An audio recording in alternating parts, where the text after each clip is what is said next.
সবাইকে সবাই কেমন আছো? আশা করছি সবাই ভালো আছো। আমার এই ছোট্ট ব্লগে তোমাদের সকলকে স্বাগত জানাই। তো অনেক দিন ধরেই ভাবছিলাম তোমাদের সাথে একটা রেসিপি শেয়ার করব, সেটা হচ্ছে কুকিজের।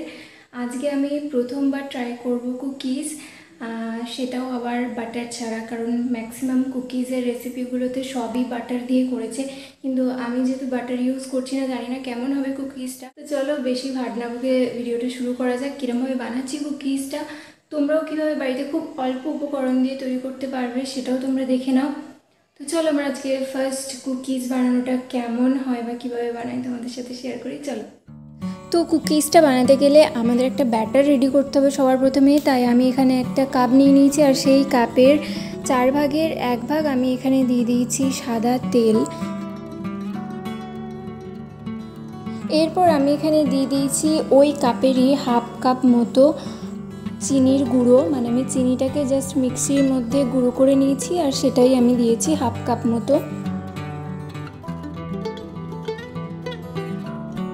এরপর আমি ওই চিনির গুঁড়োটাকে ওই তেলের মধ্যে ভালোভাবে মিশিয়ে নিচ্ছি। তোমরা চাইলে চামচে করেও করতে পারো। যতক্ষণ আমি এটাকে মেশাচ্ছি ততক্ষণ তোমরা আমার ভিডিওটা একটা লাইক করে দিও তো। আর এইদিকে দেখো হঠাৎ করে শুরু হয়ে গেল বৃষ্টি। এটা প্রত্যেক দিনই হচ্ছে, বিকেল হচ্ছে আর বৃষ্টি শুরু হয়ে যাচ্ছে। 2-3 দিন ধরে তো টানা বৃষ্টি হচ্ছিল। কাল থেকে যাও বা সকালের দিকে একটু রোদের দেখা পাওয়া যাচ্ছে, আর বিকেল হলেই শুরু হয়ে যাচ্ছে এই বৃষ্টি। তো যাই হোক, চলো আমাদের এটা ভালোভাবে মিশিয়ে নিতে হবে।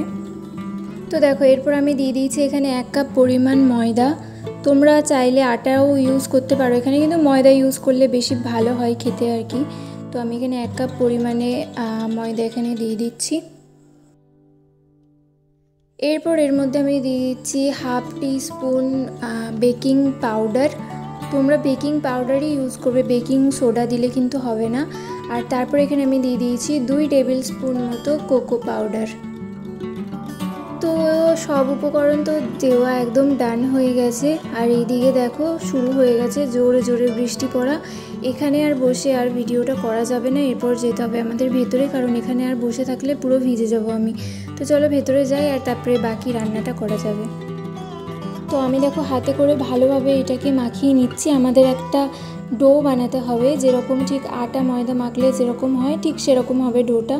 তো দেখো আমি ভালো করে এটা মিশিয়ে নিচ্ছি। আর হ্যাঁ, পরে আমি 2 চামচ মানে 2 টেবিল স্পুন মতো আমি ময়দাও অ্যাড করেছিলাম, কারণ ব্যাটারটা খুবই পাতলা লাগছিল আমার। তো তোমরাও তোমাদের যদি মনে হয় যে একটু নরম হয়ে গেছে, তাহলে তোমরাও 2 টেবিল স্পুন মতো বা 1 টেবিল স্পুন মতো, মানে যতটা প্রয়োজন ততটা তোমরা ময়দা এখানে মেশাতে পারো। তো আমি দেখো এখানে কিছুটা ময়দা মিশিয়ে নিচ্ছি, কারণ আমার মনে হচ্ছিলো খুব পাতলা হয়ে গেছে ব্যাটারটা, তার জন্য। মোটামুটি একটা এরকম ডো বানিয়ে নিতে হবে তোমাদের, খুব শক্তও না খুব নরমও না। যদি নরম করে ফেলো তাহলে আর ওটা কুকিজ হবে না, ওটা কেক হয়ে যাবে। তো যাই হোক, আমি এখানে একটা টিনের বাটির মধ্যে ভালোভাবে তেল লাগিয়ে নিয়েছি, দেখো তোমরা দেখতেই পাচ্ছ আশা করি। তো এরপর আমি ওই যে ব্যাটারটা বানিয়েছিলাম সেখান থেকে 1 টেবিল স্পুন মতো করে আমি ব্যাটারটা নিচ্ছি, আর তারপর হাতের সাহায্যে আমি এটাকে গোল গোল করে একটা শেপ দিয়ে দিচ্ছি। কুকিজের যেমন হয় সেই রকম একটা শেপ দেওয়ার চেষ্টা করছি। 5 মিনিট আমি এই পাত্রটাকে রেখে দিয়েছিলাম গরম হওয়ার জন্য। আর তারপর যে থালার মধ্যে আমি কুকিজগুলো রেডি করে রেখেছিলাম মানে করতে দেওয়ার জন্য, সেই থালাটাকে আমি বসিয়ে দিয়েছি। আর তারপর ভালো করে ঢাকা দিয়ে এটাকে আমাদের 20 মিনিট মতো বেক করতে দিতে হবে, তাহলে এটা রেডি হয়ে যাবে। দেখো আমাদের কুকিজটা একদম রেডি হয়ে গেছে। আমি একটু লেট করে ফেলেছিলাম নামাতে, কারণ আমার অনেকটাই দেরি হয়ে গেছিলো, 30 মিনিট মতো, তাই তলাটা একটু ধরা ধরা পাড়া হয়ে গেছে। কিন্তু কুকিজটা খেতে খুবই টেস্টি হয়েছিল, আর দেখো একদম ক্রিস্পি হয়েছে কিন্তু। তো আমার আজকের ভিডিওটা এই পর্যন্তই ছিল। আমার কিন্তু কুকিজটা খুব সুন্দরই হয়েছিল খেতে, শুধুমাত্র আমার একটু লেট হয়ে গিয়েছিলো নামাতে, তাই তলাটা একটু ধরে ধরে গিয়েছিল, নাহলে কিন্তু খেতে খুব সুন্দর হয়েছে। তোমরা কিন্তু 15-20 মিনিটের বেশি দেরি করো না, তাহলে কিন্তু তোমাদেরটাও আমার মতো ওরকম তলাটা একটু ধরা ধরা হয়ে যাবে।